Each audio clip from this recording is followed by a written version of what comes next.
Hello everyone, আমি ঋতু colour palette পেজে আপনাদের সবাইকে স্বাগতম। আজ আপনাদের কাছে নিয়ে এলাম একটি কাপল পেন্টিং নিয়ে। চলুন তাহলে দেরি না করে শুরু করে ফেলি। এখানে আমি ড্র করে নিয়েছি এবং প্রথমে আমি সাদা রঙের যে কাজটা রয়েছে সেটা করছি। এখানে যে মেয়েটি রয়েছে সেই মেয়েটি একটি সাদা রঙের ড্রেস পরেছে, তাই আমি সাদা রঙের কাজটুকু আগে করে নিয়েছি। আর তারপর বলা যেতে পারে যে আমি অ্যাশ কালার ব্যবহার করে সেখানে লাইট অ্যান্ড ডার্ক শেডটা তৈরি করে নিয়েছি, যদিও এখনও ঠিকঠাক মতো বোঝা যাচ্ছে না। যাই হোক, আমি তারপরে চলে গিয়েছি স্কিন কালারের দিকে।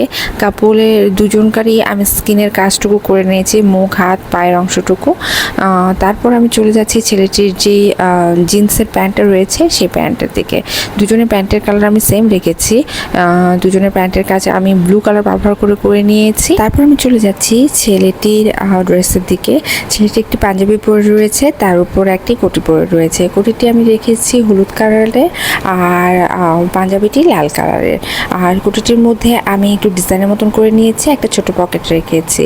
আর ছেলেটির হাঁটুতে একটি পাখি বসে রয়েছে, মেয়েটির হাঁটুতে একটা পাখি বসে রয়েছে এবং সেই সাথে নিচে একটি পাখি আছে, সেগুলো আমি করে ফেললাম। আর মেয়েটির জুতোগুলো সামনে রয়েছে, সেটা আমি খয়েরি রং ব্যবহার করে নিয়েছি। আর ছেলেটির হাতে যে একতারাটা রয়েছে সেটিও আমি খয়েরি রং ব্যবহার করে নিয়েছি।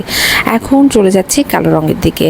কালো রং ব্যবহার করে ছেলেটির চুলের অংশটুকু আমি করে নিচ্ছি, তারপর ছেলেটির ড্রেসের কাজ করে নিচ্ছি, পাখিটির কাজ করে নিচ্ছি।